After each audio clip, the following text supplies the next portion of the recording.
Welcome to the Real Python Podcast. This is episode 82.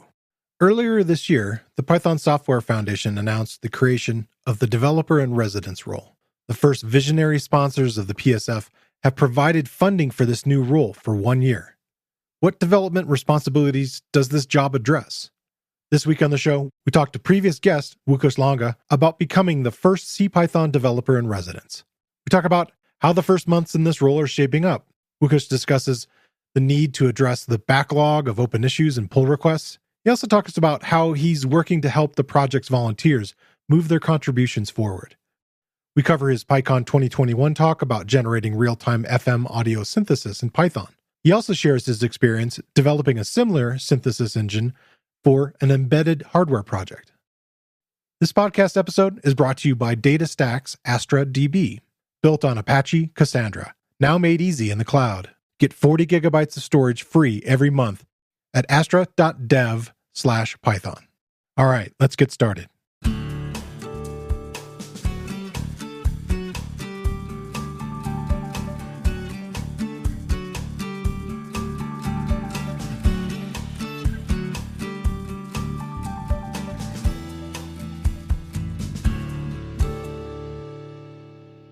The Real Python Podcast is a weekly conversation about using Python in the real world. My name is Christopher Bailey, your host. Each week, we feature interviews with experts in the community and discussions about the topics, articles, and courses found at realpython.com. After the podcast, join us and learn real-world Python skills with a community of experts at realpython.com. Welcome back to the show, Łukasz. No, pleasure to be here. So I wanted to start off talking about your PyCon 2021 talk, Generate Buzz with Real-Time FM Audio Synthesis. I thought that was a really fun talk that you did. No, thank you. I also enjoyed doing it. It's kind of, a little off the wall. It's not my typical work in Python. Yeah, and it seems like you've taken that project and kind of somewhat merged it into the other talk that you had the year before about async I/O and the AI tone sort of library, which we discussed when you were on the show almost a year and a half ago now. Yes. I've been doing sound work for quite a while. So this is just kind of an evolution of what I've been doing in the past. So, people think of Python as this interpreted slow language where you can do a bunch of stuff, like, for example, MIDI sequencing, which is not really, very heavy in terms of real-time processing. But then, obviously everybody would like to also create and mangle sounds in their programming languages of choice. And for the longest time, I would think that Python is unfortunately not up to the task. But turns out I was wrong. You can actually do real-time audio synthesis in Python, and this is what the talk was about. Yeah, it was really cool. And I would guess that in some ways using FM synthesis, I don't know if that's easier or harder than, say, other forms of digital synthesis. Well, they're all quite different from one another. FM synthesis is quite unique in the sense that, it doesn't try to model electric, circuits that you have in the analog world. Oh, yeah. It just goes digital all the way. And this is what Yamaha did in the 80s with the DX7 synthesizer, one of the most famous synthesizers, in the world, in history. It's kind of still, considered cheesy, here and there because of how overused that sound was in the 80s. But at this point, we are so far from the 80s that it's also becoming quite nostalgic. So just recreating those sounds was quite a pleasure to me. And it turns out that you can actually go and create pretty indistinguishable sounds from the original. It's pretty passable, I would say. Yeah, no, definitely. Yeah, I totally understand what you're saying. I think a lot of people, when they think of 80s music, they hear that crystal piano kind of thing. Yeah, but I love the way that people were using it with video games and trying to generate, all the different parts of the music, like the kind of funky drums and bass and other things that you can kind of emulate in FM in its own kind of funky way. Absolutely. For a short while before memory was very cheap in large quantities, like having long samples of a big library of sounds was not really that feasible for sound cards. So instead, you had sound cards in PCs, in early PCs that were also rocking Yamaha chips that were FM chips. Yep. So those games, those like early 90s to mid 90s games, very often also have like wonderful FM heavy soundtracks. Like some of the Sega consoles also are exactly the same. They also have Yamaha chips in them. So this sort of sounds like is really nostalgic to a large audience. Yeah, definitely think the Doom soundtrack Absolutely. or Command and Conquer or things like that I could think of. Yeah, cool. Kind of looking at the timeline as an outsider, it looked like you started to play in the FM world with Python, and then you got more involved with this company called Polyend. You had mentioned the tracker when you were on the show. Yep. That I think you had bought one, and then you kind of got well, I'll let you explain it, but it sounds like you got involved with working with them. Yeah, like so what are trackers? Just like a minute on that. So Yeah, sure. those are programs like made famous in the 80s and early 90s that allowed for programming of music using very short samples, and that music could be used in games, in other programs like at the times for Commodore 64 and for Amigas and whatnot. They are kind of weird in the sense that they are sequences of, say, 4 tracks. Time goes down in the sequence, so it really looks like you're programming music in Excel. Yeah.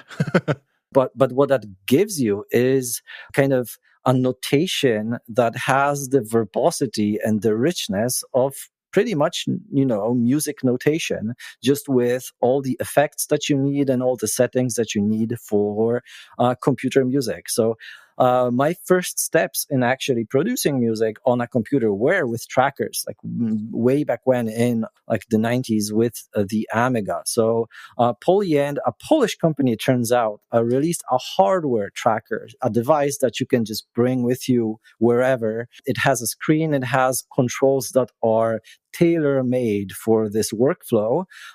You can use any USB power source, including power banks that will let you make music for tens of hours on end because it's very, very power efficient.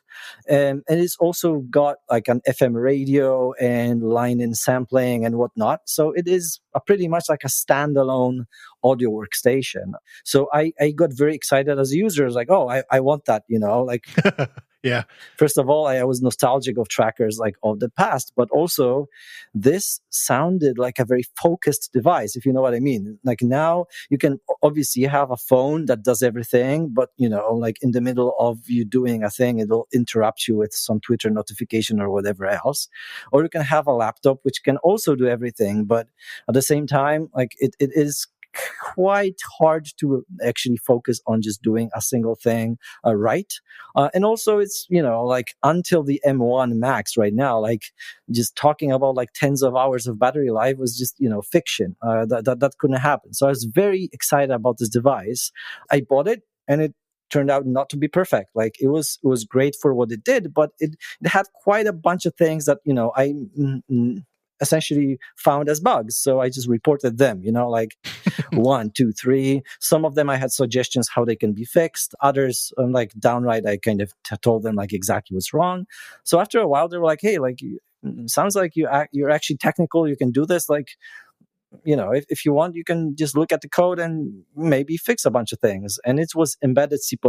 And I was like, well, I have some CPython experience. So CPython, an interpreter written in C. But C++ is this huge thing that I was always very scared of at Facebook, where C++ was heavily used for backend services. But it was like a gigantic language, all those templates and everything. Like, understanding what is going on is very hard to somebody who is not a seasoned C++ programmer. So I was kind of, wary of like, where is that going to go? But looking at the code, it turned out that embedded C++ programming is much different from regular, desktop or server grade programming, because a lot of the things that, you can do when you have hundreds of megs of memory and, multiple cores of CPU power and whatnot, like you cannot do any of those things. So you simplify a lot. Like a lot of the memory management is really static because you cannot allow yourself to run out of memory in a device that is a real-time device, right? Yeah. A lot of the other constructs that are very complex, you avoid because you want everything to have a very clear, obvious path, like what is going to execute at any given point. Because again, your computing power is kind of limited, so you cannot at any point actually run out of it because it's real-time audio generation. If it starts dropping out, like somebody at a gig will now complain because you just ruined his performance. So exactly. His or hers. So like all of this actually makes programming for this much more pleasurable than I would ever expect of C++ code, So I ended up actually being quite productive in this, even though there were not really many new features I could add at this point to the tracker, since it was already a pretty mature product at this point. But I also received Medusa, Medusa being a synthesizer that Polyended did with Dreadbox, a Greek synthesizer manufacturer, some 2 years before that, And there, it turned out that the MCU, so this kind of integrated system on a chip that is used by the synthesizer, wasn't really that heavily used because a lot of the sound generation was from actual analog circuits. So it was an analog digital synthesizer. So after talking to the owner of the company, I just convinced it that like, hey, we could actually pretty much add FM synthesis to this device. Like it would be absolutely possible to, still fit in this CPU on something that sounds much richer, right? Essentially adding a new mode of operation to an already existing product. And this ended up happening. Like after, 2 months, maybe 3 months of work. I don't remember at this point exactly, but kind of this time frame, like we released like Medusa 4.0, like an entire big upgrade of the firmware, which added FM synthesis. And like for me, the most wonderful thing that I could imagine from this was that some of the musicians I actually know and admire, for example, like Eraldo Bernocchi, who worked with Brian Eno and Harold Bad, like some of the kind of giants of ambient music, actually used this new mode of the synthesizer and just contacted me and said like, hey, this is wonderful, this is great. So like for me that was like this biggest valuation, because like true artists actually use your tool, like that was pretty cool. Yeah, I think that's amazing. Like I thought that when you mentioned kind of diving into C++ there and how that on an actual like embedded machine, how it would need to be a narrowed version. I had a recent conversation with Scott Shawcroft about CircuitPython. Yep. And I felt like in some ways that kind of felt a little similar. In some ways, like he finds it very joyful to work inside of, and yet it still feels like Python. And I'm wondering if that's kind of somewhat of a similar experience. There's like a little less overhead and you're really focused on what this hardware does, and maybe not, like, okay, I need to think about all the other types of things in the standard library or beyond. Yeah, absolutely. So, I mean, the nice thing is that really, the device end to end. Like there is no operating system, right? Like you literally know everything about its ins and outs. Like the software that you're writing is what is being started when the device is being turned on, and it controls everything.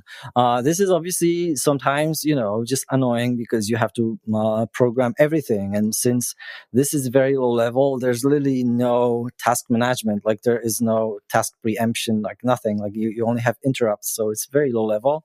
But at the same time, like that allows you to just focus on the one thing that the device does without having to think. For example, like any change that we do to CPython, you have to really think like, oh, will this work on Windows as well? Like me being a macOS developer, like you have to still look at the CI on the Windows end and whatnot. Very often Linux would have some additional APIs that we would want to add, so we would do that, but you need to kind of, configure them in such a way where other operating systems are still functional.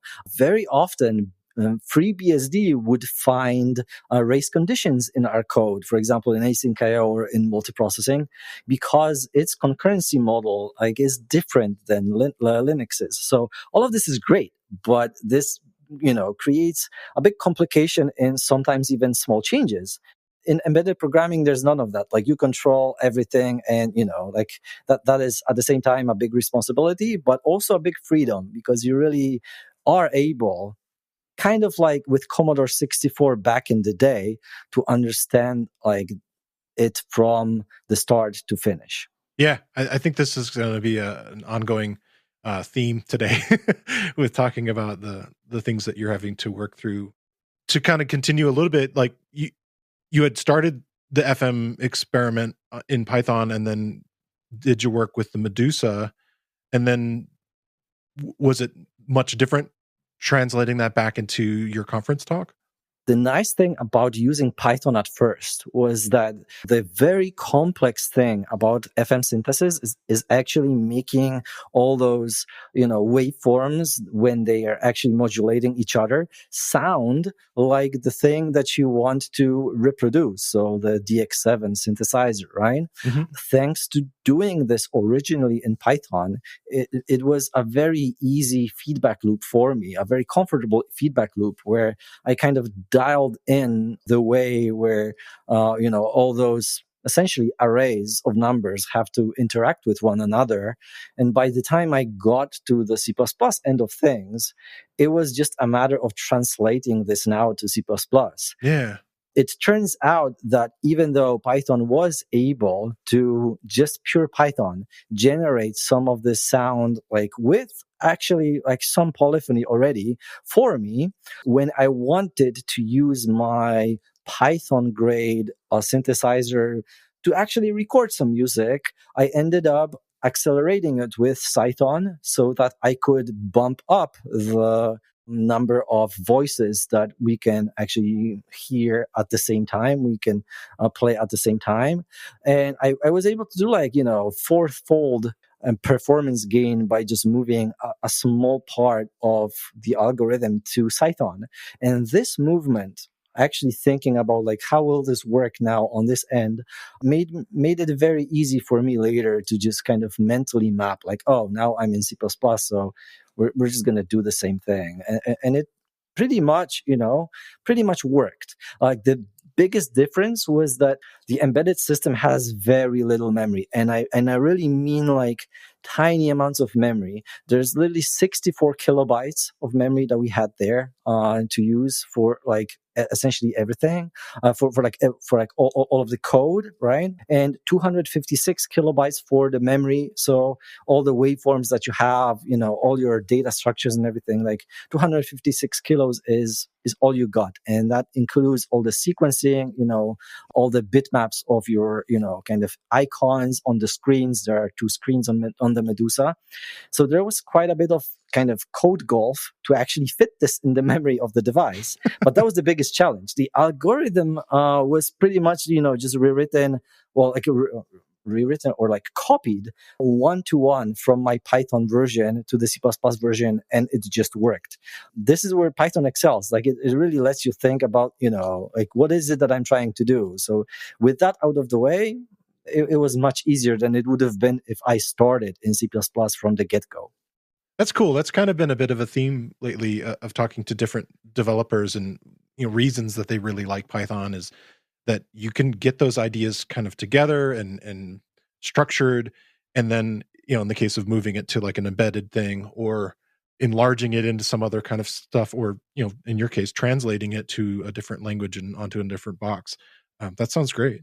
Yeah, I enjoyed working on it a lot because, kind of for most of my career, the thing that I worked on was maybe outputting something on a text console. So there was very little in terms of kind of user interaction. Most of the software I ever written was, kind of, if it wasn't CLI tooling, it was literally some server grade something in the middle of a larger system that you only interacted with by looking at logs.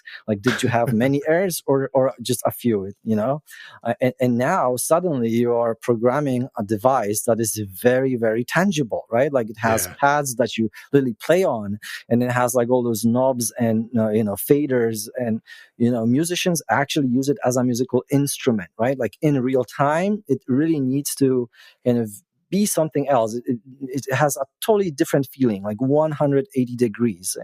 And it was super pleasurable actually making something like this work, because you can really feel it and touch it. You can really easily show it to somebody, say, hey, I made this, right? Yeah.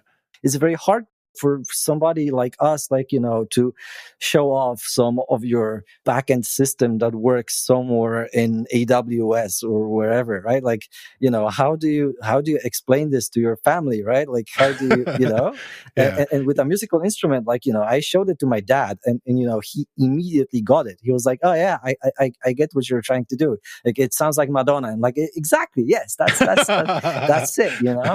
So Yeah. that was pretty cool. It makes me think of like the original like Atari 2600 programmers, like literally like not getting much credit. So they would like hide things as Easter eggs that I could see like people in like servers, like, like leaving these little comments in there. Yeah. So, HTTP headers and so on, right? Yeah. To kind of pivot into talking about the developer and residence roles, congratulations on that. No, thank you very much. It's a dream come true. Maybe we could start here. Why did you want the role? I didn't originally. Well, I mean, I did, right? Like, I literally had like talks about the fact that, the Python Software Foundation should also fund the development of Python, because it's the Python Software Foundation. And many of the sponsors of the foundation think that when they are sponsoring it, they will have positive influence on the future of the language. And even before the role, like, that was true, right? Because the PSF protects the trademark, and it was paying for the infrastructure, a big cost of which is PyPI. And without PyPI, would there be Python? Like, well, doubtful, right? So all of this is important. But the missing piece was actually sponsoring core development. And I've been at this problem for quite a while, actually. Back in 2016, I ended up organizing the first core sprint, like a 7-day event only for core developers, where we could actually meet in person and develop the next version of Python. The first one at the Facebook campus in Menlo Park was shortly before the release of Python 3.6 beta. And beta is the feature freeze, right? So it was very important for us to finish yet unfinished features so that they could actually be released as Python 3.6. And I think that to this day still, this has been the most productive week in the project's history in terms of merged commits and in terms of finished PEPs and actual closed features, which is one of the reasons, like, I don't want to kind of, overblow my kind of role in this, but that's one of the reasons why Python 3.6 was such a leap from Python 3.5. It's still now a quite popular Python version, because it was a good release, actually. So I've been at this, that we should, sponsor Python to be also developed by the PSF. And in fact, the PSF did sponsor sprints in 2016 and since.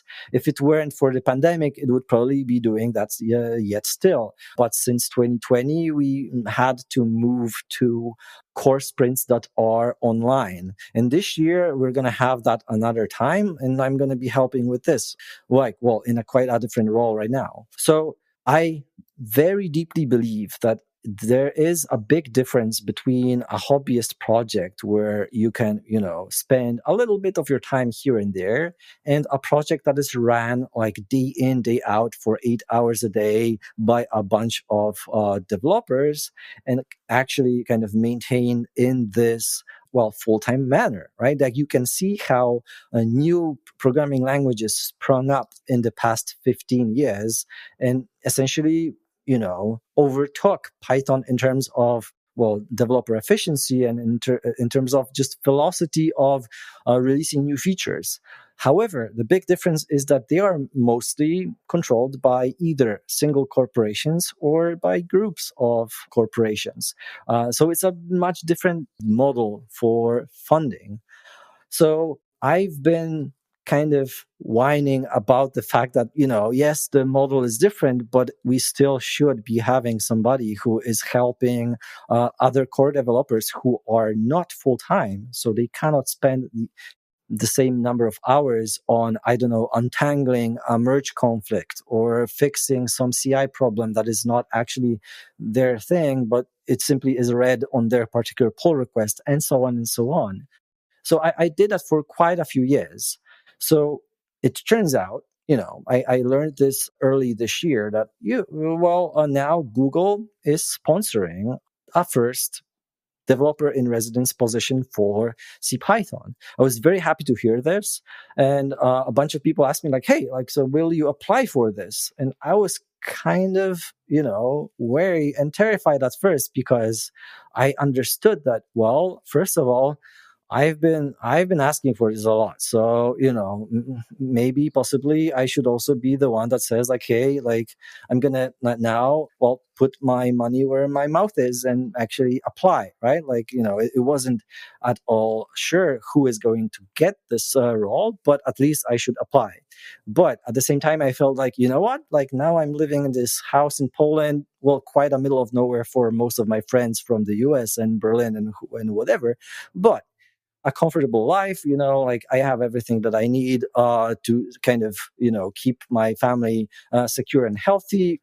Maybe there are other core developers who need this funding, who need that money more, right? So I was quite worried that, I don't want to take this away from somebody who might need it more.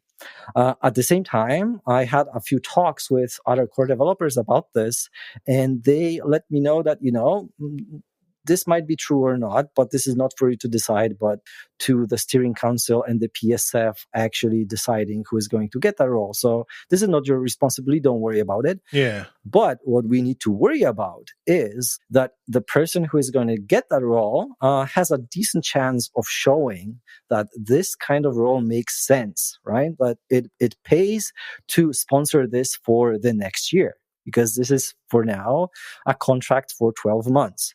So in the end, I thought like, like, would I want to do this? Yes, that's my dream job. Like I've been doing this as fun, as a hobby, kind of in bursts of activity. I was never very regular in my contributions, but that's mostly because I was in my job, right? So I decided, yes, like I really want to be part of this, at least, to kind of put my resume there, to write this cover letter, which was probably the first one in 10 years I had to write, and in the end, there was a round of interviews that I had with the PSF and the steering council. I hear a bunch of other people as well. And they ended up choosing me, which was wonderful news, both because I believe this is important for Python. I wrote it on my blog, but also because, and I'm pretty open about this, like Google made a wonderful, wonderful setup for this, which means that both it pays Bay Area grade money for this role, which is amazing. There is no kind of localization, right? Like which many companies do, right? Where, you're in Poland, so we're going to pay you Polish rates. Like, no, actually this pays like, like best of business grades for this. Most of all, this really is something that I would do for free, right? Like maybe not so regularly, but it's really, just spending time with core devs who I've known for more than a decade right now. And it can actually also make very positive impact on everybody. So I was very, very happy to get this opportunity. Oh, and another thing that I failed to mention before, like Google sponsors this, but they never came with any demands, right? There is no list of features that they want us to implement. There is no list of bugs that they want us to prioritize. It was a very clean cut sponsorship. Like, the project needs it. We're gonna put some funds there. Just use them the best you can. And I found this like the best possible model I would come up myself with. Because this really is how I would envision large users of Python, paying back for the value that they're already getting. Yeah, that's great. This podcast is sponsored by DataStax Astra DB. Astra DB is built on Apache Cassandra and is now made easy in the cloud. Create a free Cassandra database in minutes for global scale on a startup budget, with 40 gigabytes of storage free every month. Visit us at astra.dev/Python. That's astra.dev/Python. There's a couple different directions to kind of go from here, but I thought maybe we could talk about, you have this great blog post that I'll link to that is titled "I am the new CPython developer in residence." And it has a lot of the details there that can kind of flesh out some of the stuff. But I thought we could talk about like what were some of the expected responsibilities that someone who would be in this role would follow. Ever since writing this blog post, which was obviously like an announcement, like, hey, I'm going to be doing this from now on. Now we're almost 2 months in. So I already kind of have a little better view of what the ideas were versus what the reality of it is. Yeah. So there's obviously endless ideas of how you can use a developer in residence. Like, it is probably very good for me to not be a native speaker, because I only after the fact learned the kind of, the second meaning, the deeper meaning of like what the in residence part means, kind of like with artists on, courts of rich people were like, oh yeah, there's an artist in residence, right? Like this sort of thing. Interesting history. I never thought about it like this. I just thought, it's a name of a role like any other, like the senior developer or whatever else you can have. Like, oh, now senior is no longer that popular. I guess everybody wants to be a principal right now. Anyway, like I didn't give it two thoughts. But you can really use that developer like this, maybe just leave this wonderful artist to himself, and maybe he'll come up with the removal of the GIL, or maybe he'll make the packaging story 100 times better or whatever. Like, you can have dreams like this. But I just looked at what are the people who are already working on Python, what are they doing, and what are the biggest pain points there.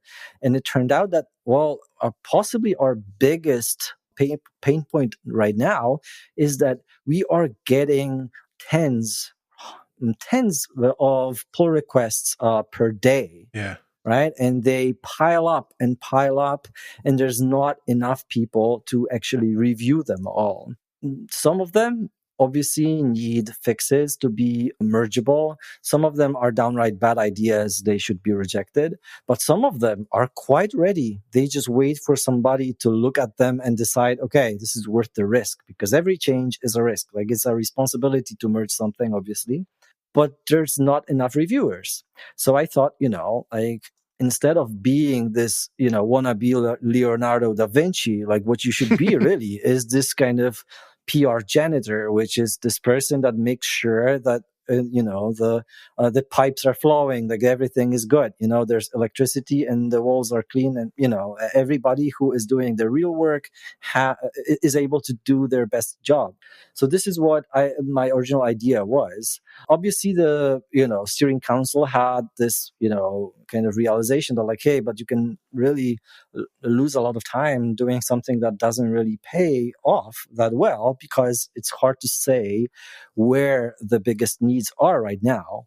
So apart from just blindly merging pull requests, reviewing pull requests, I'm also looking into where the most energy of the project is going into. So there's a bunch of things that I'm actually at the moment putting into a blog post about, like, hey, these are the libraries that see the most activity. These are the files that we end up changing all the time, or these are the pull requests for files that almost never get merged because nobody really looks at them. Nobody really feels like they are a maintainer of this part of Python. What you need to understand is, like, Python is over 1 million lines of code right now. Half of this is C, half of this is Python. So it's kind of a myth that everybody knows everything about Python when they're contributing. Like, you know something about like the overall architecture, and some parts better than others. But there are going to be large parts of Python that you never touch. Like you're going to see them for the first time when you see a pull request to that part of Python. That's true for me a lot. In any case, this is how I thought about the project, about the role, about the contract for 12 months. Like, make sure you're actually accelerating the experience of existing contributors. And by this, I not only mean core devs, but also the people who come with, kind of good intentions, trying to fix a thing that affects them personally, right? Because this is how I started contributing myself back in 2009. Something in config parser didn't work for me, so I just reported a bug and then nothing happened to it. So I actually made a patch and just complained on IRC that, hey, look, like, this is a fix, but it doesn't work for me, and I need it to be fixed at some point. So a lot of people also have the same urge that they want Python to be better. They want to contribute. And then they do, and the bug that they reported is never replied to, or the pull request is waiting for long enough that it's now stale and it cannot really be easily merged, even if we decided that it's worth merging. So obviously, a single person like me cannot fix the entire issue. Like, there's far too many pull requests right now, but at least we can try to make this better. And I've been at it ever since. I was wondering about, as a person who has been kind of watching on the sidelines a little bit, trying to see what's happening and trying to educate myself. Also, partly in the lead up to Python 3.10 and reading like the release notes, I started to see some terminology that I wanted to maybe define for the audience with your help. Yeah. And the first one was this, that you mentioned that there's like bugs, plus then there's pull requests, and they're kind of separate channels, at least, again, me looking on the outside. The ones being defined as BPO, and I was like, what does that stand for? And then I'm like, oh, okay, is it just literally bugs.python.org and then an issue number? Yes. So what you need to understand is that Python is old in computer years, right? Like, when it was first released in 1990, it was just a tarball sent to a news group. So ever since, like, when the project was now developed in the open, like, it used some form of version control. And those version control systems changed multiple times, right? Like, first to SVN, then to Mercurial, and finally now to GitHub. To Git, using GitHub. It wasn't, by the way, like, super clear, like, if we're going to end up on GitHub, even if we end up using Git. So all of those were pretty important project decisions.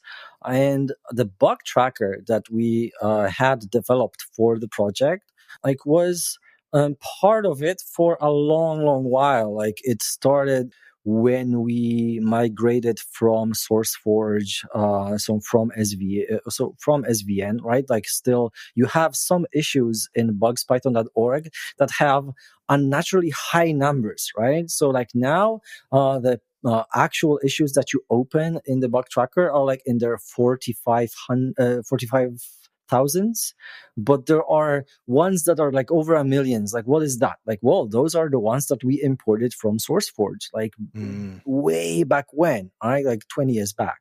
So ever since we had this bug tracker, and now that we have GitHub, it is kind of weird sometimes that GitHub is a kind of a viral system, right? Like, it really invites you to do everything on GitHub. So when you have pull requests, it's very easy to just put comments there and just keep the conversation going on the pull request alone. So in the end, what we want to do is we want to migrate again from bugspython.org to use GitHub issues, right? Like as many other big modern projects.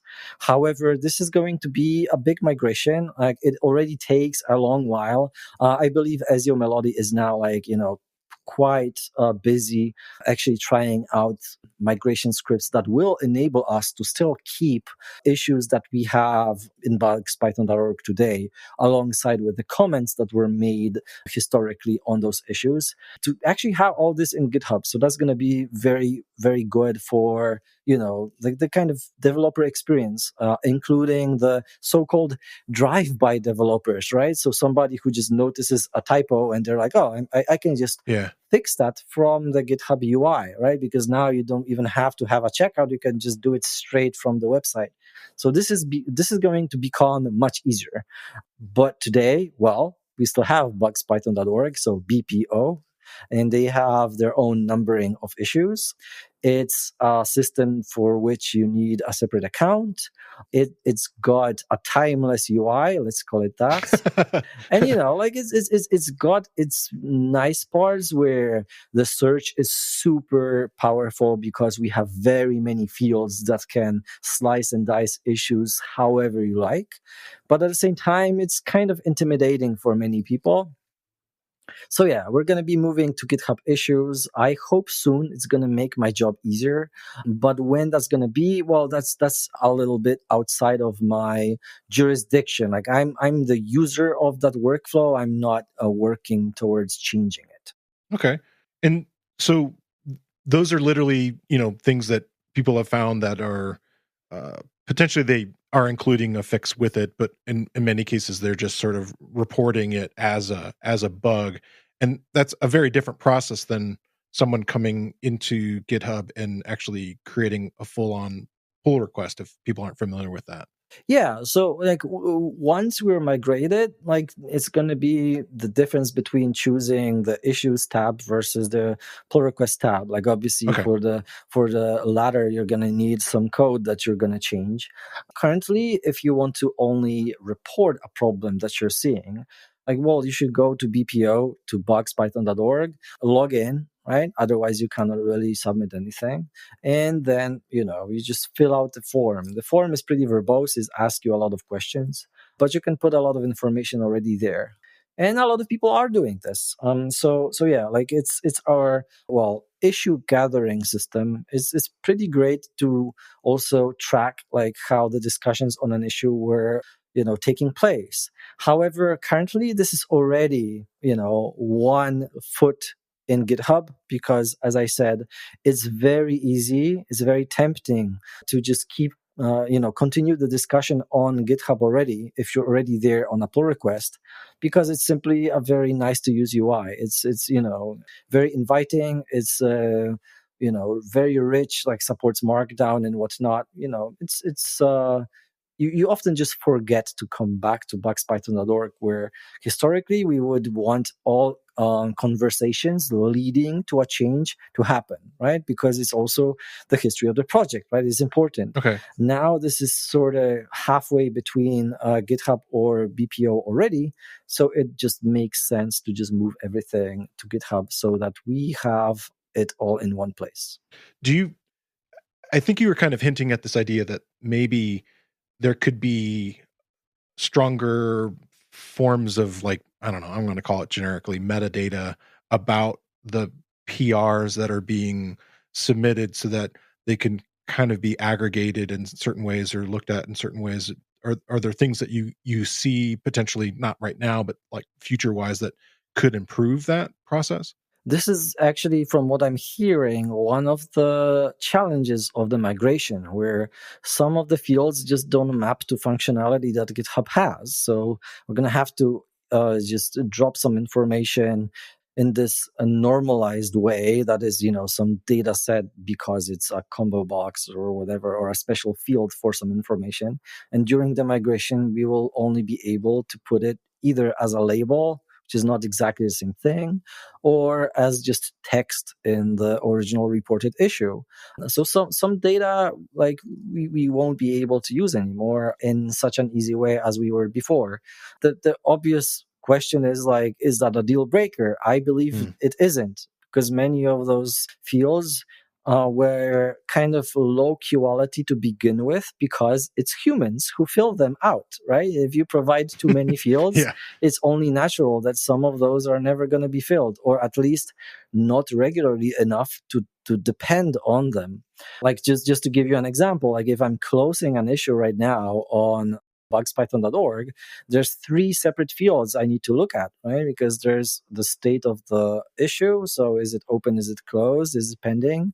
There's a resolution. So you need to actually fill whether it was fixed or won't fix or rejected or whatever else. And there is still a third field, which is what is the stage of this issue? Like, is it waiting for a patch? Is a patch under review? Or is it resolved? So just the simple act of closing an issue like makes you look at 3 fields. It's a little too verbose to my taste. I believe that, maybe this has some marginal use sometime, but most of the time, like you can infer, for example, like the stage of a given issue, just looking at whether there are open pull requests on it, like how's discussion there and whatnot and whatnot. But without all this kind of automation, now I need to look at 3 fields every time I close an issue, and I close like 15 of them a week. So, like not the end of the world. I won't be complaining. Now being paid for this, like makes me really, really relaxed about a lot of this manual work. It's Sure. okay, right? It's part of your job, but not having to do that will just make it faster for me to plow through the existing issues that are reported.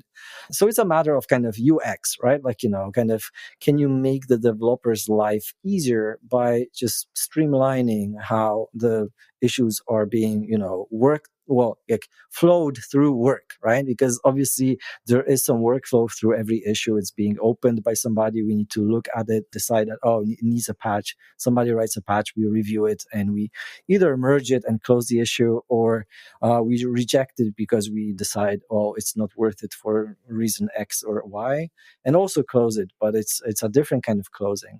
Yeah, like I don't want to ramble too much about this, but No. I think that it's interesting because now that you're in this role and there's a sort of a person, in the seat, if you will, like in front of this stuff, I would imagine that person would realize that, okay, there's a whole bunch of different optimizations that could happen to this process that, again, people that only contribute when they can, they're not going to see it. And also the person who's touching things all the time is probably going to have a different idea of like, wow, this could be more efficient. I keep repeating these things. So all that makes a lot of sense to me.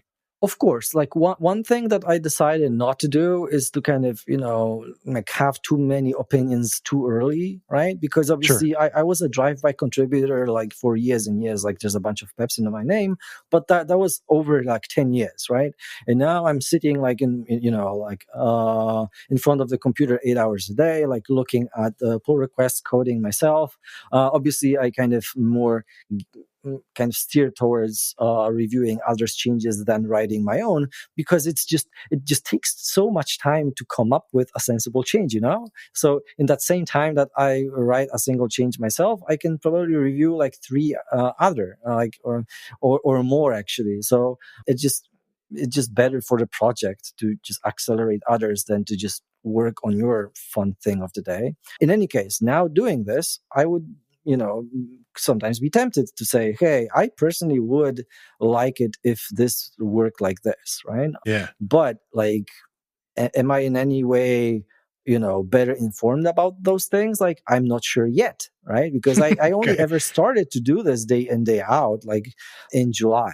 So I'm giving myself some time to decide whether parts of our bigger workflow make sense or not, because, if they were really so unworkable for hobbyists, like they would probably already like do something about this. What I am working on though is, for example, addressing breakage of bots, where if the bots that help us merge pull requests faster, generate backports to different branches, if for some reason they're offline or they're not doing their job or they error out, like everybody is slowed down. So now having somebody doing this full time allows that somebody to spend time on fixing the problem, right? Because obviously if this is your hobby, you don't want to fix infrastructure for the project. You want to work on your hobby feature, right? That you want to see finished.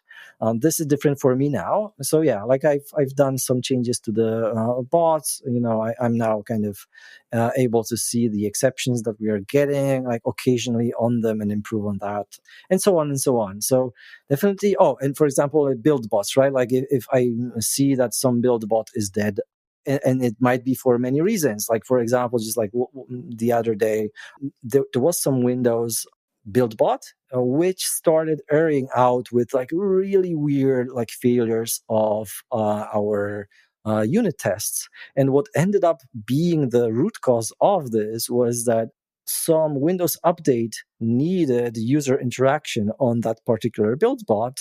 And if it didn't get it for a long, long while, it just hogged all the CPU power that was on that particular machine. So it ended up just timing out things that never timed out before.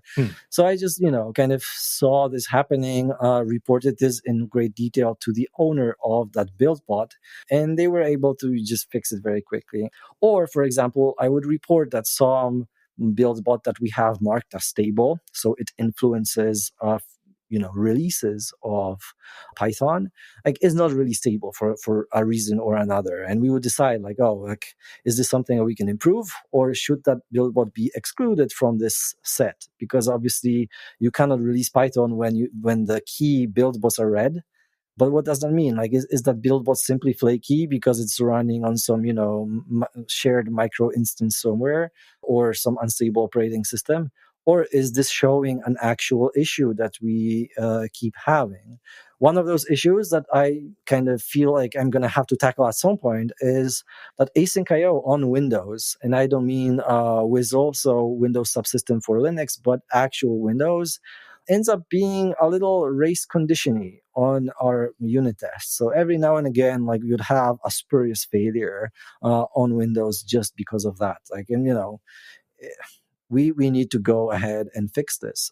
So I already did get Windows 10 install from Microsoft. I already have this set up for me, and I'm going to be looking into this in the coming weeks. So hopefully we can fix this problem once and for all, because it upsets our contributors every now and again when, a change that is totally unrelated to async IO would somehow fail on async IO tests on Windows.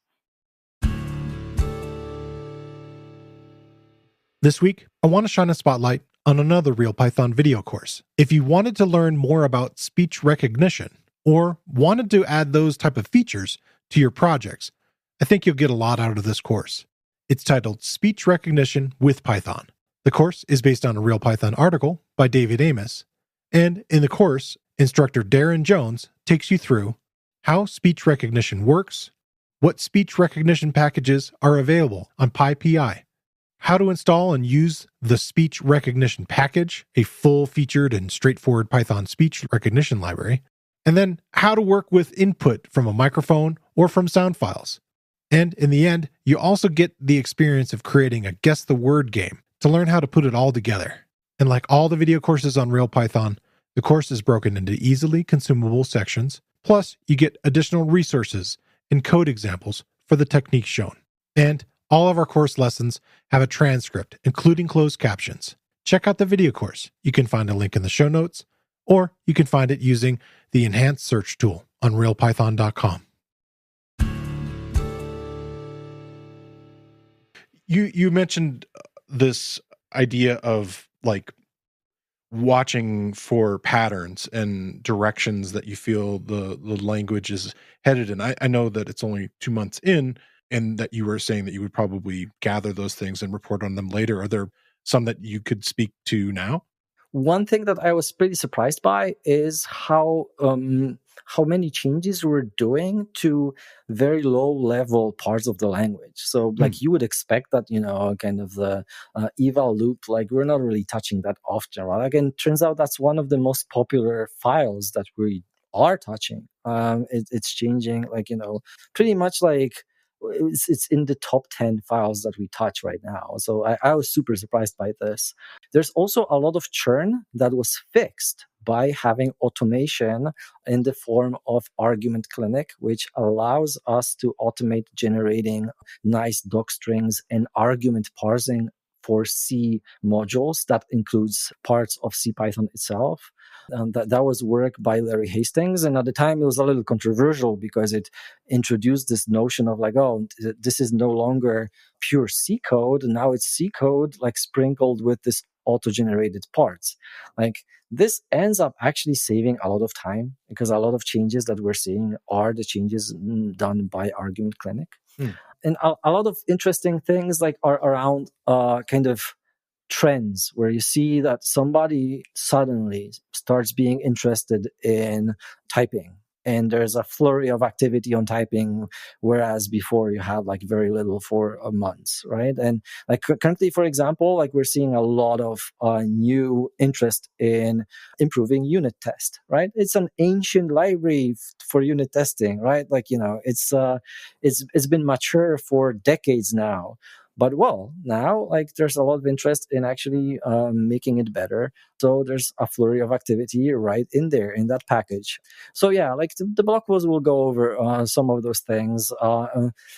Also touching on a PEP that Christian Hymas wrote around dead batteries. Like what that PEP is arguing for is that we should remove a bunch of things from the standard library that nobody is really maintaining. Right? Like what that means is there are files there. You might import them. Some of them are even documented, but we really give no guarantee that this will do anything useful for you. Or for years and years, there have been better equivalents on PyPI that the community moved towards. So Christian lists a lot of libraries in that particular PEP. And I looked and kind of cross-checked a bunch of those, like whether there's some activity there. Like surprisingly, there is activity almost in every file that we have. Like it's not like we're not touching files at all. But some of them really are sweeping changes where somebody would go through the entire code base with a tool that, for example, allows you to find non-matching parentheses, like including docstrings and, like other places that aren't really compiled by a compiler. And like since it's a code mod over this entire repository, it would also touch files that otherwise wouldn't see many changes. But sometimes it's, for example, a change in CAPI or how Python internally is working kind of forces our hand, and we have to also change some particular standard library file to still work. So essentially proving the point of Christian that even libraries that don't have a maintainer still require maintenance of the entire team. So yeah, like some of those details are still pending. I still have to be sure that what I'm talking about like really is, like the data is all correct and whatnot. Yeah. I already, for example, decided that, the history of the project is starting from 1989, first published in 1990, but we really don't need to go that far. We are going as far as GitHub pull requests, right? Like that history is already multiple years in the making.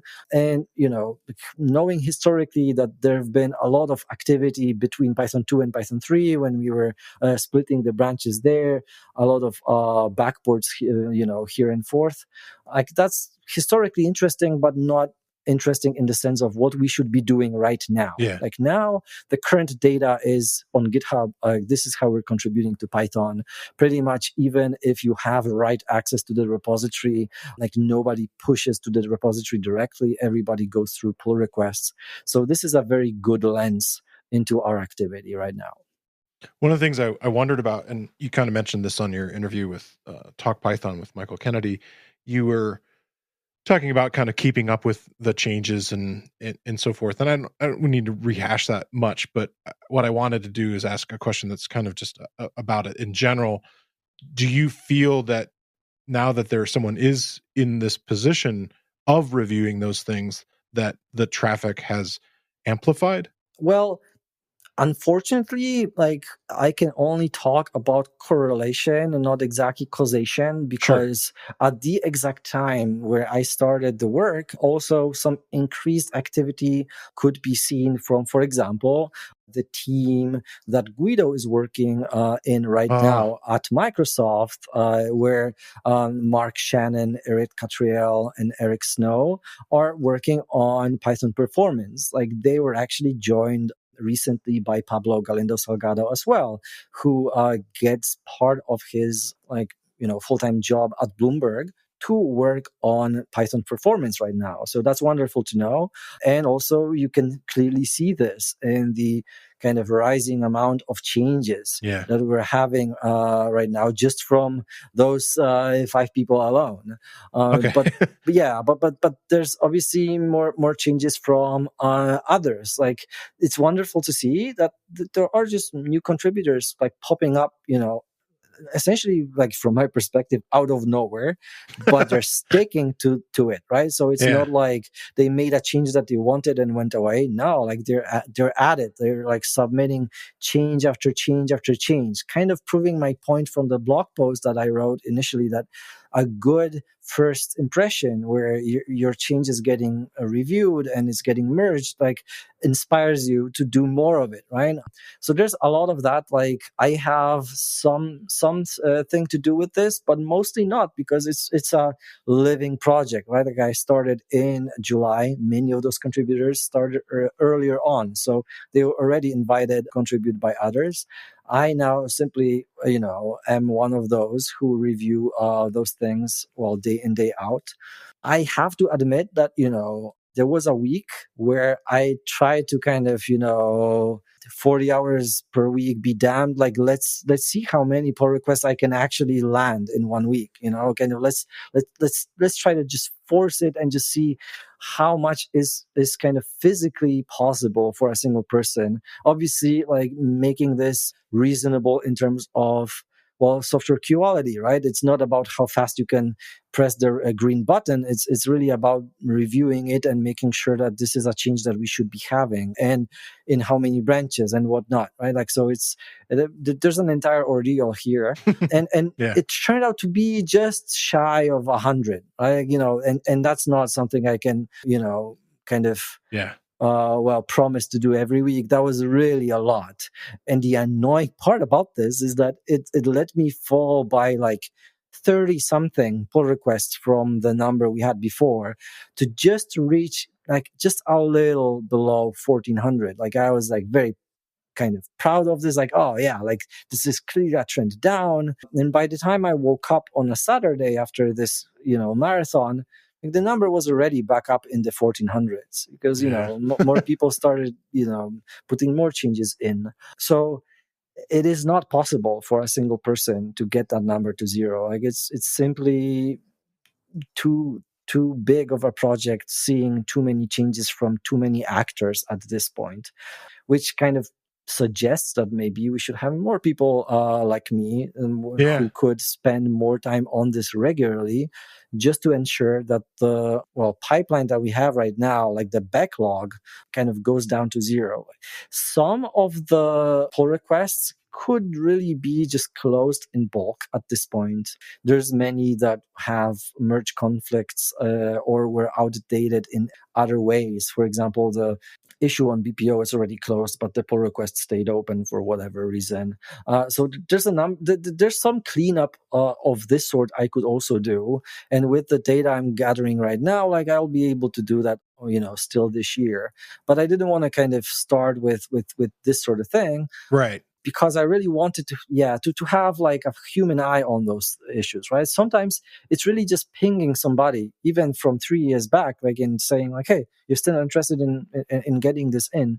And more often than not, people are like, oh yeah, why not?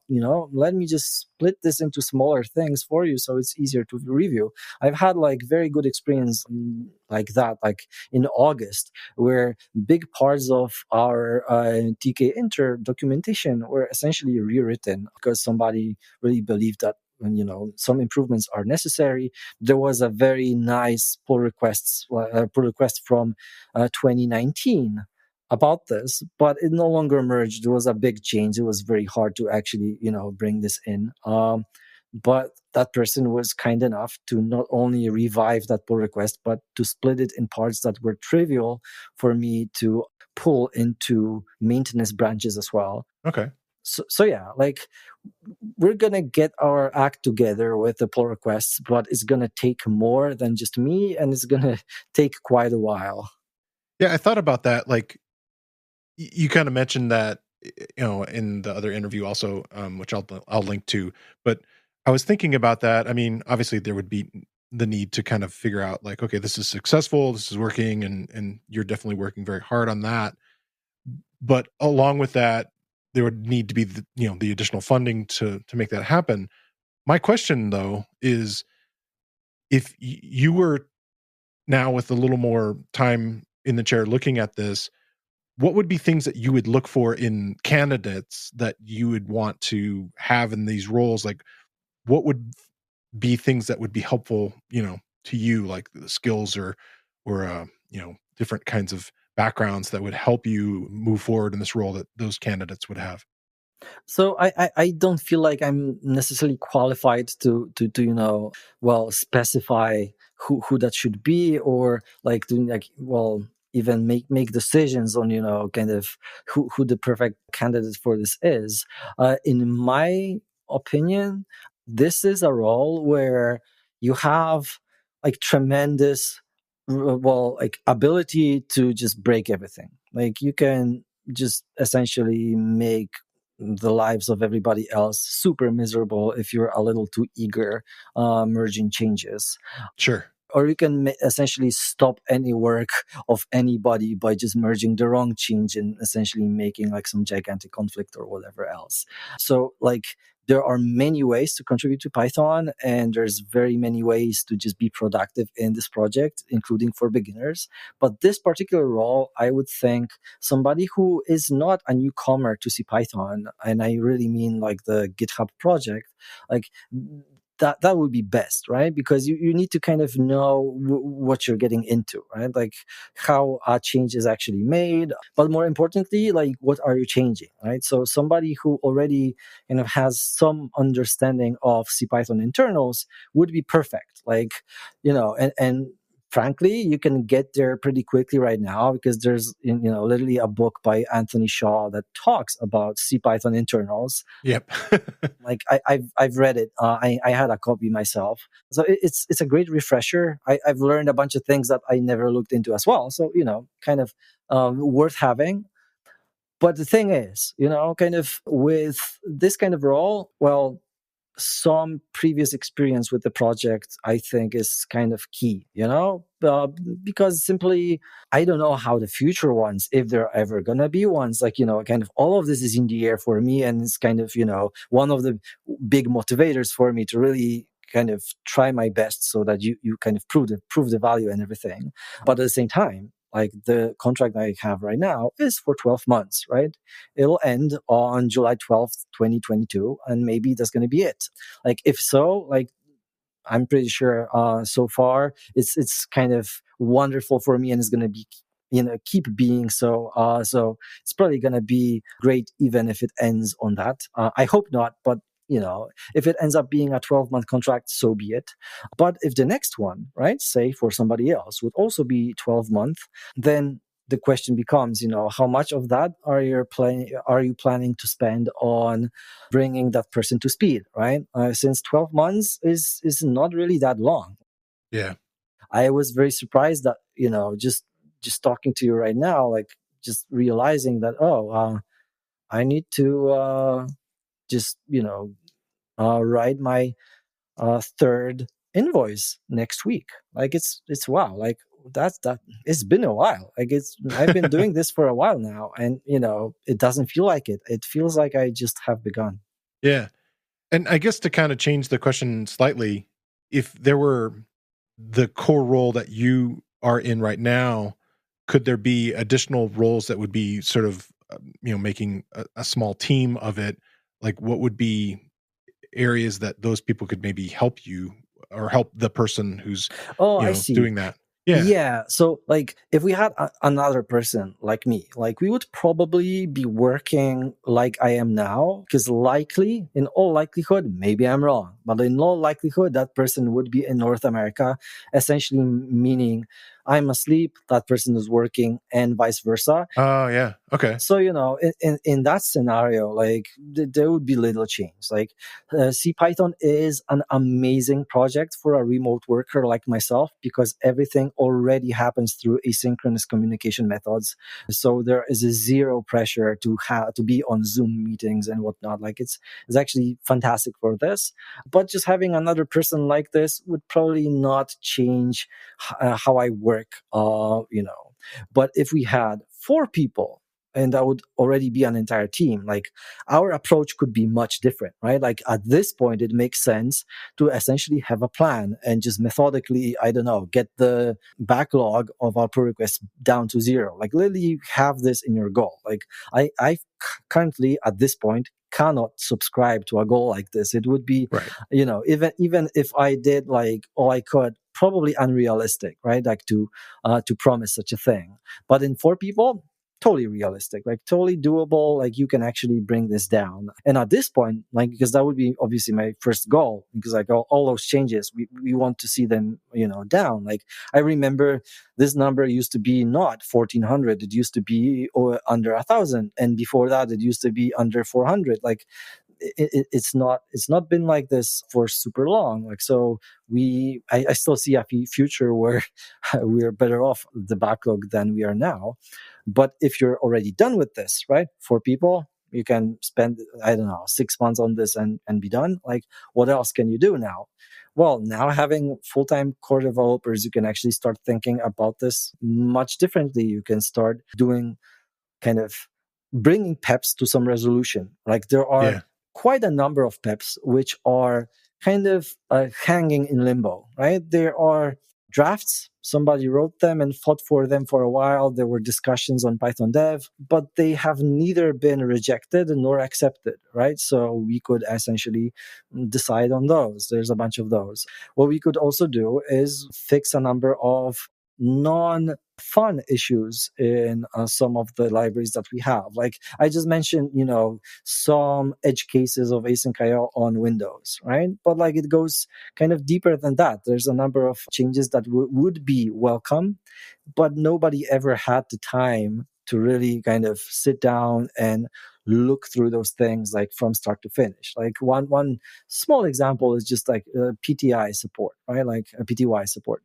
Yeah, so plenty of areas where we could make Python better for all our users in places that are unlikely to be attractive for a volunteer to tackle. You see what I mean? Yeah. Okay. Yeah.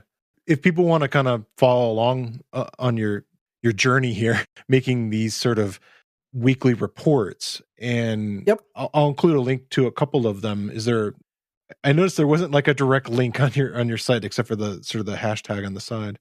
Yeah, so like since they are just weekly reports, like some of them are more wordy than others. Yeah. I decided not to essentially make my blog entirely about that, right? So yeah, no, you do lots of other stuff. If you're going through the hashtag, you're gonna get to them, but like otherwise, like they're not listed in like the latest programming posts I have. Like the posts are usually more kind of fine grained, like more higher quality, let's say. But the weekly reports are weekly. You can essentially see a full list of them on Discourse, right? So discusspython.org, like in the commenters section, I always announce that there's a new report. Okay. So that's an easy way to see them. The hashtag actually on the blog also has an Atom link. So like if you're still using RSS for whatever reason, like you can subscribe to that. And okay. And just on HTML, on the HTML side, there's a list of posts there. It's obviously going to be up to date all the time. So yeah, like I don't even necessarily announce all those weekly reports on Twitter, because they're weekly reports. It's kind of right. It was very interesting for the first 3-4 ones, right? But at this point, there's a lot of rote there, right? So kind of these are the issues I closed, these are the pull requests I closed, and I try to like not manage to do this every week, but try to also just put some highlights there. So like, oh, interesting things I tackled this week. Yeah, but none of those are groundbreaking blog posts for me in particular. So yeah, like if you're interested in them, totally read them. I'm very happy to answer any questions about or the work I'm doing, and I'm very happy to hear any feedback about what you would like me to do differently, or maybe you have a particular favorite issue you would like me to look at. Totally, let's do this. Yeah, like the blog, I think, is going to still have some larger blog posts every now and again. Just right now, I'm writing about this, like, hey, like, what are all those people doing in the Python project? Like, essentially, the rate of change in different parts of CPython. Yeah. No, that sounds totally interesting. I was wondering one other kind of question on the idea of going through, the backlog and queries, and I was wondering if you have been. I noticed a note about the SQLite data format, and I don't know if that was related in some ways to querying those databases, and if there are like tools that you're working on, or visualizations or other things that you're thinking about that might help in this process of kind of, just analyzing what's there and working through it. Yeah, so like in theory, right? Like all of this data is already open source, right? Like it's already open because it's on GitHub. There's a public API, Yeah. Git repository. Like you can download it yourself and just analyze it whatever in whatever means. But getting to a consistent state with this data is a little tricky. Like it takes some work. So since I already did this, like it just feels sensible to me to just publish this data alongside whatever particular highlights I'm going to have about the data, so that other people can also look at them. When I did this originally, I created a bunch of data classes, just put them in a pickle on disk, essentially just using Shelf, because even though it's a toy for production use, for me personally on my personal computer, like that was the fewest number of lines I needed to have a reproducible, like database of all the things I already downloaded from GitHub and kind of scraped from the Git repo. But is that a perfect, bundle for anybody to look at? Well, like arguably not, because first of all, like pickles between versions can be a little, weird. Mm-hmm. And also that would tie the data to the models, to the Python script that I used to get the data from the original sources. So instead, I thought, SQLite alongside SQLite Utils and Dataset project by Simon Willison seems like the perfect thing to do, right? Like it's tabular, so some of the queries are a little awkward to do for hierarchical data. But other than that, there's plenty of plugins for Dataset where you can see data in a visual form. There's graphs that are going to be just drawn for you if you just, click the right thing on the web UI. But SQLite is really kind of like JSON right now. It's universally understood, right? Like your watch and your fridge probably have some SQLite database at this point, right? So it just seems like this Library of Congress compatible long-term storage solution. Like, I should just put the SQLite file out there and people can do whatever they want with it. Yeah, so like that was my line of thinking. Me myself using Dataset was hit or miss. Like the tool is great, but some of the kind of more analytical queries really take ages to complete. That's kind of SQLite's thing. Even though, kind of I spend a lot of time on like, index this, maybe model the data a little differently or whatnot. So for some things that, I have in the blog, like I essentially ended up just writing like, custom 30, 40 line Python scripts just to have the data exactly as I like it. But, like other than that, I think SQLite is going to be the most kind of reusable format. Even if somebody needs to write a Python script later to do something very weird with the data, SQLite is something that is literally built into the interpreter, right? So it's going to be very easy for somebody to use this information essentially in any programming language they want. Yeah, cool. Did we hit most of the things that you wanted to touch on? Yeah, I guess this is still a role that is being shaped as we go. So like I want to stress that if anybody listening to this podcast like has some feedback on like, hey, like you're not doing this thing which I think you should totally be doing, or you're doing too much of this which I don't think you should be doing, like just write me an email or write me on Twitter. Just let me know. We're all learning, right? Like I do consider this a 12-month contract. If it ends, it ends. But maybe, hopefully, it'll become a longer-term position for me. And if so, yes, we need to keep sponsors interested in this, but also we need to make sure that there's value for you. Right. So there's just one person doing this with essentially some level of management from the PSF, but it's also pretty free form, right? I'm not being micromanaged by anybody. So how we think about the role and what it does in the future is pretty much, what we decide is worth doing. Yeah, that makes sense. So I have these weekly questions I like to ask everybody. And the first one was, what's something that you're excited about in the world of Python? And could be event, book, package, what have you. So currently, this is the time of release of Python 3.10. And for me, as the developer in residence, this is going to be amazing because one more branch is going to be another bug fix branch, which changes the rate of change I can do for many pull requests, like in plus. Like it's going to be making my life much easier. It's probably also an amazing relief to the new release manager, Pablo, because obviously the final version of 3.10 is a big event. Yeah. So there's a number of nice changes there in that particular version of Python. It's a big release. There's the match statement, which some people are afraid of, some people are excited by.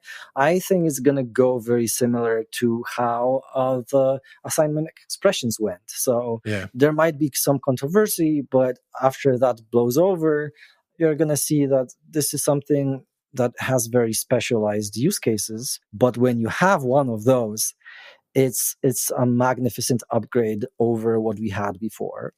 There's plenty of typing upgrades in 3.10, among which we have finally shorthand union syntax, right? Using the binary operator, the pipe character. Yeah. Which is what we should be having all along. It makes, expressing non-trivial types so much cleaner. Like it is a very, very big, even though it doesn't look like it, it's a very big upgrade to usability of typing. So I'm very excited about that. And maybe surprisingly, alongside with the new parser that enabled the match statement, a bunch of errors that Python reports to you became easier to understand. Like many syntax errors that were very puzzling before make more sense right now. If you mistype a variable, now it'll suggest to you like what variable name you actually wanted, and so on and so on. So the quality of life of a regular, statistically average Python developer is about to improve. So I'm excited to hear actual user opinions on how Python 3.10 works for people. There's a couple things there I wanted to kind of touch on. When I was researching a lot of stuff for this Python 3.10 show that came out just before this one, I was noticing that terminology, the BPO thing, and almost all of those enhancements of error correction or error, syntax kind of stuff were all mentioned as BPOs as opposed to PEPs. And I thought that was really interesting. And I think they're going to be really, really great. So that's kind of where those kind of came up for me. And then I thought about it, and there's kind of two things there with how the peg parser can kind of parse forward and not simply stop and point, like, this is the last thing I understood.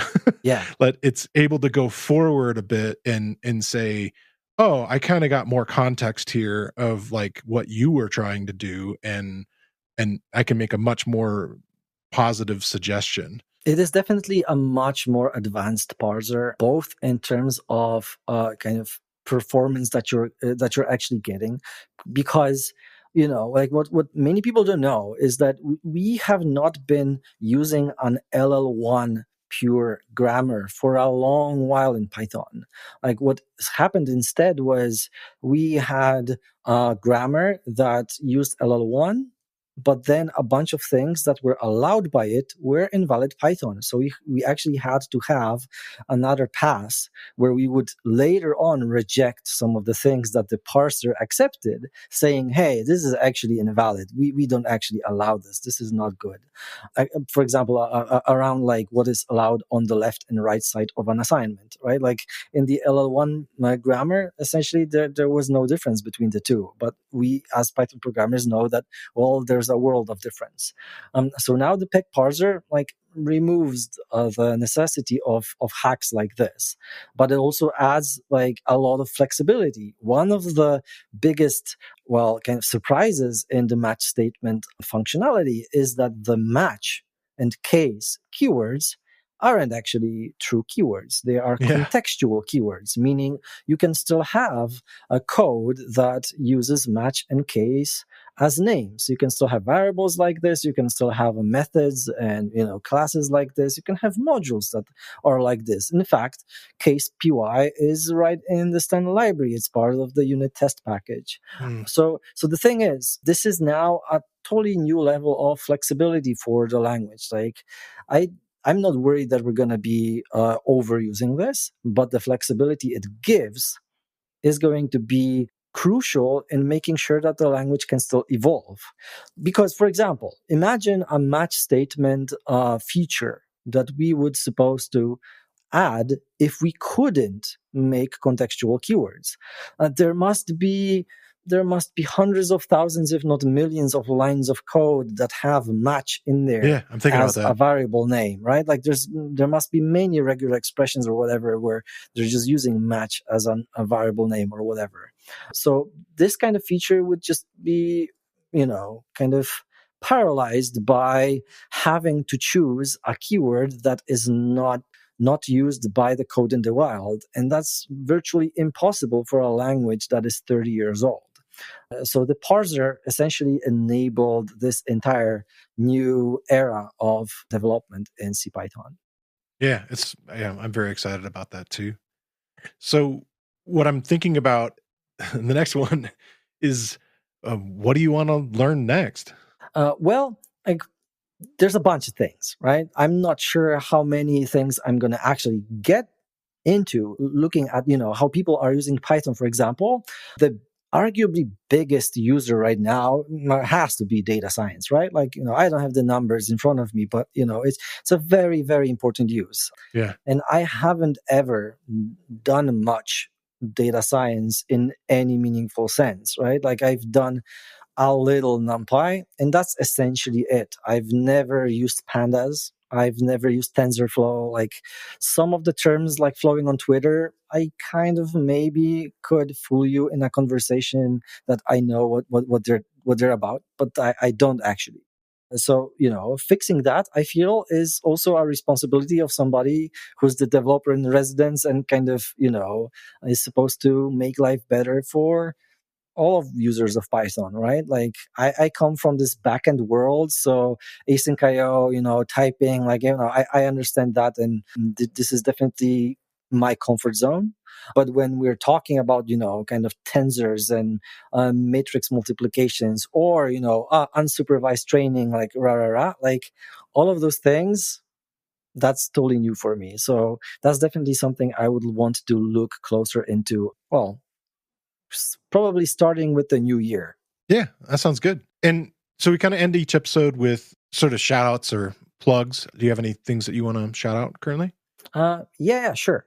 So at this point, I'm pretty impressed in some of the contributors to Python that we just recently gained. They're very consistently good at the number of changes they're making and at the quality of changes that they're making. So I would just want to just go ahead, thank them for it. Let me just bring out their names so I don't misspell them or like mispronounce them, since I know that can be a little embarrassing. So first of all, we have Andrei Kulakov. Thanks, Andrei. You're being great.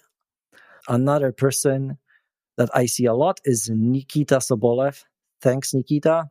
And the third person doing a lot of typing-related changes that I see recently is Yuri Karabas from Lviv in Ukraine. So those three essentially spend crazy amounts of time on improving CPython right now. I am very happy to see this new activity. I cannot be sure just looking at their profile pictures, but they look like they're quite a bit younger than I am myself. So that's also reassuring that, hey, we're not working on a dying project. This is not the new COBOL. Essentially, new people are still interested in this. There's still, kind of life here. So yeah, thanks for that. This is very important because it also shows, that the project keeps being used and important to new generations. Yeah.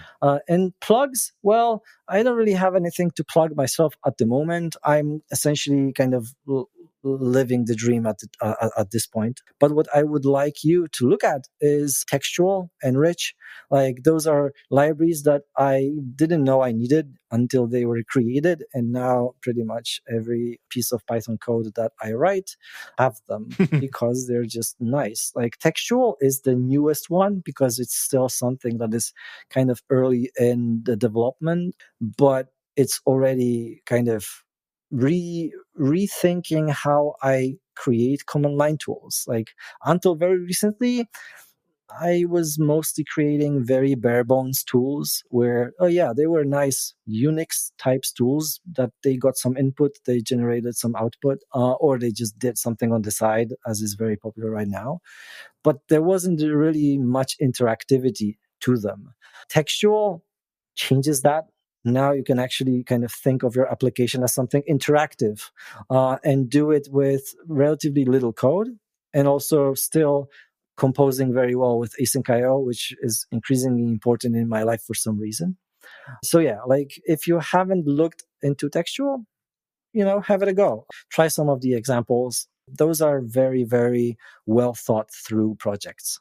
Yeah, it was a fun conversation I had with him recently, and I'm excited by his continued development, and he's sort of taken time off from his other roles to kind of focus for a little while, and then also he's doing this sort of give back to the community and open source by trying to look at other people's code and give them reviews and get in the practice of that, which I think is really fantastic too. This is amazing. This is thanks, Will. You're doing this much better than I did. So when I quit Facebook in December 2018, I decided hey, I actually need some time to just, stay with my family, to just kind of decompress after moving from, first North America and then spending 6 months in London. I wanted to essentially be this family man for a while, see where I'm at, decide what I want to do next.